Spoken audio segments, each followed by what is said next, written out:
Annoying. Hey y'all, welcome back to the Guyatian narrative. Thank you guys for not unsubscribing because I'm not consistent and y'all still here. Like, y'all really loyal. Yeah.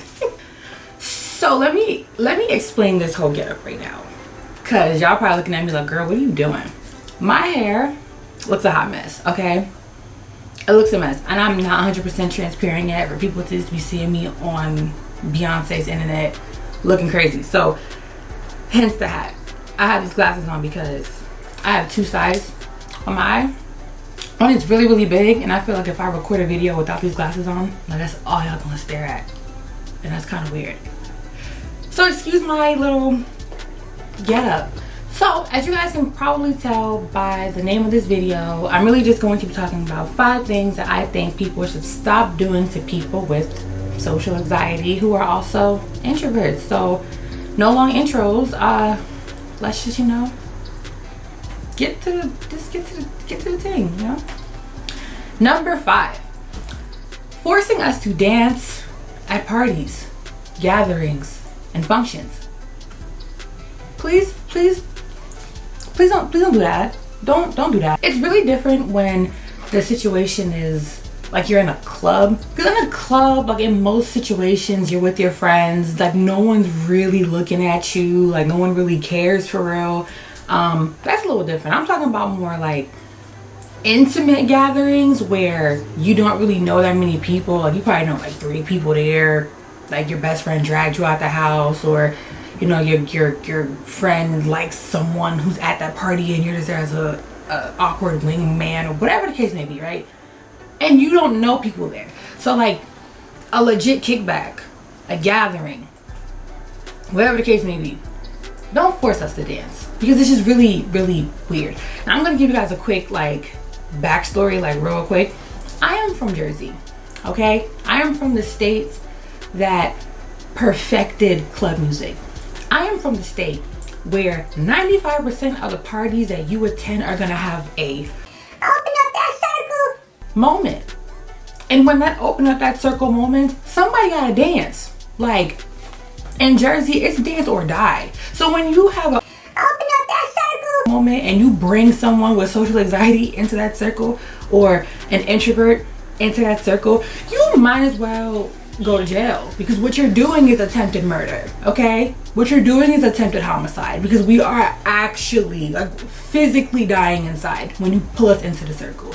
Now I'm stressed because I'm in this circle and I don't want to dance. Like I'm not saying I can't dance, but it's like when you get put on a spot like that, it's like, damn, now I'm hella insecure, because the open up that circle moment could be for anything. It could be for club music, it could be for hip hop, it could be for reggae, soca, it could be for anything. Any song could be playing in Jersey and the open up that circle moment is gonna happen, okay? And you pull someone in, it's like you really have the audacity to grab them.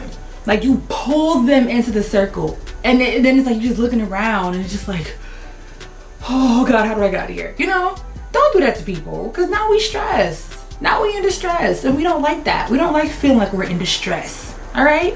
Don't do that to us. I be in a circle with my awkward self, like thinking I'm killing it, you know, looking like Inhale Me. When in actuality, I'm sitting here twerking like Tina. But I don't give a fuck, I'ma back this shit up. So please, don't do that. That's not cool. That's not right. Like y'all really be stressing us out when y'all do stuff like that. So just don't. Number 4, role playing at work. Now I haven't had a plethora of jobs. I've had like a few. I'm talking about like paid jobs, by the way. I had like 3 jobs in college, 2 of which happened at the same time, and one that was my freshman year, and 3 jobs out of college. So my entire life of like working, I've only had 6 jobs, and in almost every single last one of them we had to do some form of role play. And I really think that forcing someone who is really uncomfortable to do a role play is also attempted murder. Like, why are you pulling me to do this really strange thing with my coworker? Like, when you really look at the essence of role play, in a lot of situations, they're very ineffective. That's just my personal opinion, or at least like for the jobs that I've done them for, I think role plays are very ineffective. They're awkward, they're weird, and it's just a very strange, like it's just weird. Like you're acting out this fake scenario at work with a coworker. Like it's weird to me anyway. Which brings me to the point of, I think it's really important to tell like management or the higher ups at your job that you do suffer from social anxiety, literally anything, so they could just not pick you to do a role play. Like, I don't know, tell them that if you get put on the spot, you know, you gonna get chronic diarrhea. Like tell them something to get out of it. Okay, but all jokes aside, I really do think if you suffer from social anxiety, you should tell a higher up, because it's not cool when like management forces you to do things that you don't want to do, especially role play, because it's just dumb. Number 3, inviting us out and getting us to go out. When we go, you have other people there. You don't do that. Okay? You don't do that to us. That's not cool. That's not cool. So if you invite me somewhere and I actually say yes, because most cases I don't want to go anywhere, I say no. If you invite me somewhere and I actually agree to going somewhere with you, and I'm thinking it's just gonna be us, like we going to Red Lobster, we going to play pool, we just about to hang out, and I get there and you on some, yo, this my friend, like, no, because at this point you done put other people in the equation that I don't know, or I don't know well enough to really hang out with them like that, and now you just lost your opportunity of having a true, genuine like interaction, because now it'll be awkward. Now the night's awkward. Now it's weird. Now it's weird. If you're gonna invite a person who's an introvert outside, or someone who suffers from social anxiety, maybe you shouldn't put them in a social setting where they're around people that they don't know, because it's weird and it's super painful. Okay, I really just want people to kind of really understand that if an introvert really goes outside with you, you are either really loved, probably being used for food, or on the rare occasion that we actually feel like, you know, needing company, we chose you.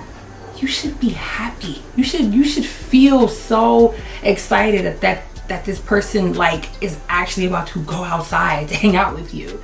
So please don't invite other people, because it just gets extremely weird. And so many times people are like, oh, just calm down, just talk, it's not that serious. It's like, if that was the case, do you really think people would have social anxiety? Do you really think people would call themselves introverts if it was that simple to just talk? Like, no. Like, I am dying inside. I'm gonna keep saying that in this video. Like, when you do things to us, we actually physically feel organs shutting down. So stop. Don't do that.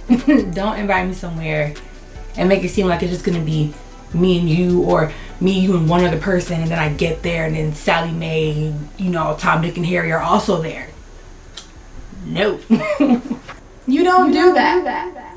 Number 2, popping up on an introvert yourself.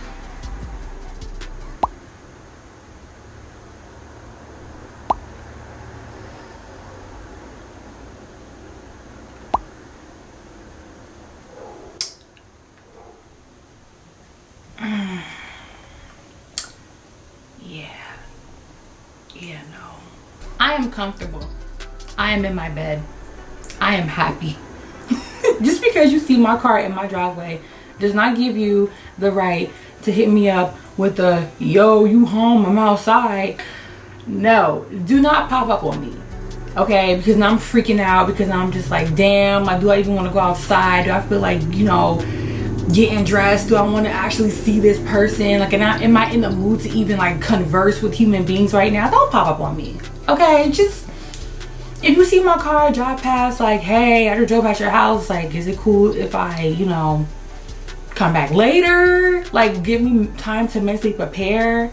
Okay, don't just pop up on me. That's crazy. Like this just is crazy. And it's not because like you gotta feel like I'm doing something. Like if it's like for a significant other or someone I'm talking to, it's not about thinking that I'm being sneaky, that I'm doing something. It's literally the fact that if I wanted to be around you, I would have summoned you. And I really want this to sink in case this went over anyone's head. If your company is wanted by an introvert, it will be requested. Okay? Don't pop up on us. Please. Unless we really like you and you bring out the, I think it's called an omnivore in us, or bring out the extrovert in us, then that's a little different. You could probably pass with a pop-up. But everybody else, no. Stay in your car, stay in your house, drive past my house, leave me alone. Text me. We good. We good. And number one, the moment that we've all been waiting for. Obviously there's a lot more, but like this one right here to me really be hitting home because it happens so much. Okay. The number one thing that y'all need to stop doing to us introverts with social anxiety: stop asking us to drive you places, because I'm tired. And it's not even about the whole like, do I got the word Uber like or Lyft tattooed on my forehead. It's like the introvert part, right? Let me break it down into two separate ways that I be feeling this. The introvert in me does not want to ever take anyone anywhere, because in most cases people ask me to do things for them when I'm already on the road, or if I'm going to work, or if I'm coming back from work. For example, when my coworkers ask me to take them home, when people ask me if I live near a particular store, like for example a Target, and they're like, hey, can you come get me, take me to Target, wait for me while I shop in Target, and then take me back home. Like things like that. It's like, why do you think I want to spend the very few moments that I have by myself with you? Now, I'm not trying to be like an asshole, but you really have to think of it from the perspective of someone who's an introvert. People who are introverts like to be alone. People who are introverts do not thrive in social settings. Like, you will sit in my passenger seat and it's gonna be weird, it's gonna be awkward, I'm not really gonna want to talk to you even if I like you. Like, it's just gonna be a very strange interaction. Like, and people don't get that, and I don't get how you don't get it. You can see the distress on people's faces when they really want to say no but they don't. Like, but at the same time, you know, it's my fault, because maybe I should just learn how to say no. Like, when I just solve all my problems, it probably would, but clearly people pleaser. So yeah, it's really crazy, because now I just feel like I don't want to be mean, but I really don't want to spend that time that I have alone to be with you. I don't. Like, for me personally, because I cannot speak for everyone, the only time I really have by myself is when I'm in my car. Like, it's literally when I'm going somewhere in my car is when I'm by myself, because I have a roommate. When I was in college, I always had a roommate. When I had a job that provided an apartment, I had a roommate. Like, I grew up with a sister. Like, I never get to have like real, genuine time by myself as someone who truly identifies as an introvert. So why do you think I want to spend that alone time with you? You're asking me to take you somewhere that's out of my way, and I don't want to be with people. Like, I just want to be by myself. Oh my god, like, it's just so frustrating. It's so frustrating, and it makes it worse when you're a people pleaser and you cannot say no. It just makes it 10 times worse. And the social anxiety aspect of it would be, I want to say no, but I say yes, and now I'm driving like this. Like, I'm driving like somebody's grandmother. Like, I'm scared. Like, people be in my car trying to show me videos and talk to me and all this other stuff, and I'm like, I'm trying to focus on the road so you and I don't die, okay? Because when you get in my car, I'm now officially responsible for you. Like, if something happens to you in the vehicle, it happens. Like, whatever happens to you is my fault, and I don't want that burden on me. And that's where the social anxiety part comes in, because it's like, if I get into an accident, God forbid, and someone else is in my car that asked me to take them somewhere, and they die and I don't die, and I have to live with that for the rest of my life, bro, that's just, I don't know. I feel like people with social anxiety really get what I'm saying. Like, that's the type of craziness that runs through your mind when people ask you to do things like that requires heavy machinery, like a car or a truck or a vehicle or anything. It's crazy.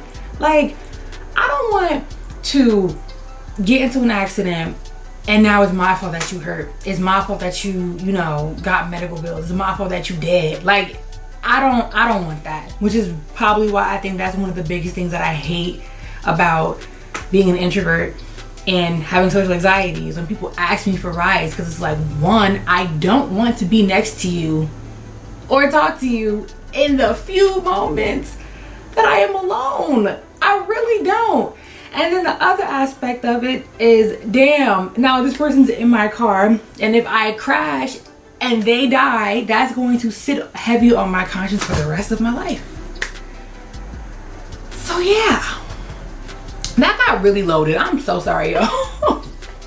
If you think there's anything else that people should stop doing to introverts with social anxiety, drop the comments below. Let me know what I missed, what I do, what I did, what should I have added, what could have been taken out. Let me know. Thank you guys so much for watching my video. Don't forget to subscribe and tell your friends, to tell a friend, to tell a friend, to tell a friend, to tell a friend, to tell a friend about the Guyatian narrative. Bye. Y'all see my style, bro? I'm gonna call her Sheila. Hey, Sheila.